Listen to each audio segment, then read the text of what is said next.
Catholic TV मुख्तलिफ तरह से बाइबल मुक़द्दस को सिखाने का काम कर रहा है, जैसे कि बाइबल स्टोरीज़, बाइबल क्विज़ और बाइबल की आयात को याद करवाकर।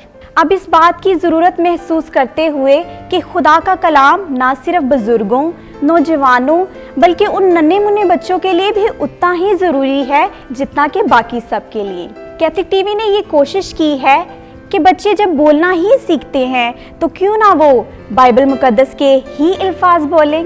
और ये अल्फाज जो बाइबल मुक़द्दस से लिए गए हैं, आज हम सीखेंगे कि इन अल्फाज का बाइबल मुक़द्दस से क्या ताल्लुक़ है और ये बाइबल मुक़द्दस में कहाँ पाए जाते हैं। जी तो प्यारे बच्चों, आज हमने सिलसिलावार प्रोग्राम शुरू किया है जो है बाइबल कायदा। जी तो प्यारे बच्चों, आज मैं आपको बाइबल कायदा पढ़ाऊंगी, लेकिन उससे पहले मैं आपको इसके टाइटल के बारे में बताऊंगी। प्यारे बच्चों, जैसा कि आप देख रहे हैं कि कायदे के टाइटल पर नूह नबी की कश्ती बनी हुई है और कश्ती में हम देख रहे हैं कि नूह नबी हैं और वो तमाम जानदार जो तूफान के वक्त उसने कश्ती में अपने साथ बिठा लिए थे। और ये वो फाख्ता है जिसने नूह नबी को तूफान के ख़त्म होने की खबर दी थी। और ये कौसे क़ज़ा वो वादा की अलामत है जिसमें खुदा ने नूह नबी से ये वादा किया कि मैं अब जानदारों को पानी से हलाक नहीं करूँगा। जी तो प्यारे बच्चों, हमारे कायदे का जो पहला हर्फ है वो है अलिफ। अलिफ से अंजील मुक़द्दस।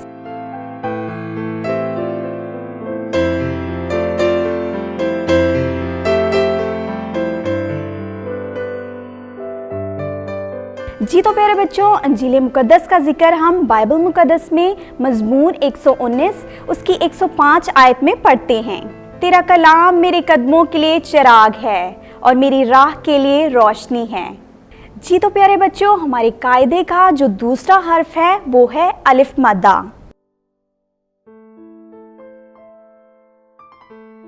आदम का जिक्र हम बाइबल मुक़द्दस में तकवीन की किताब उसके पहले बाब और उसकी 26 आयत में पढ़ते हैं।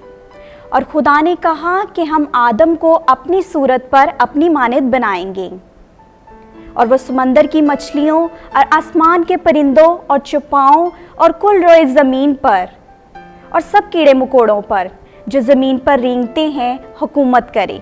जी तो प्यारे बच्चों, हमारे कायदे का जो तीसरा हर्फ है वो है बे। बपतिस्मा का जिक्र हम बाइबल मुक़द्दस में पढ़ते हैं। तब यीशु जलील से उर्दन के किनारे यूहन्ना के पास आया ताकि उससे बपतिस्मा पाए। जी तो प्यारे बच्चों, हमारे कायदे का चौथा हर्फ है पे। पाक प्याले का जिक्र हम बाइबल मुक़द्दस में मुक़द्दस मत्ती उसके 26 बाब और उसकी 26 और 27 आयत में पढ़ते हैं। और जब वो खाना खा रहे थे तो यीशु ने रोटी ली और बरकत दी और तोड़ी और शागिर्दों को देकर कहा कि लो खाओ, ये मेरा बदन है।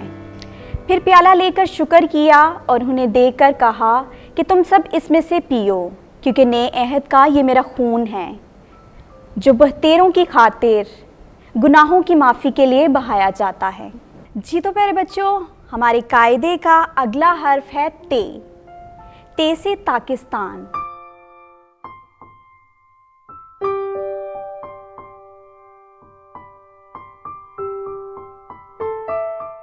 ताकिस्तान का जिक्र यीशु मसीह ने बाइबल मुक़द्दस में बहुत सी तमसीलों में किया, जिनमें से एक तमसील मुक़द्दस मत्ती उसके 21 बाब और उसकी 33 आयत में हम पढ़ते हैं। और एक और तमसील सुनो। एक मालिक मकान था जिसने ताकिस्तान लगाया और उसके चौगिर्द अहाता घेरा और उसमें कोल्हू गाड़ा और बुर्ज बनाया और उसे उजारादारों को उजारा पर देकर किसी और मुल्क को चला गया।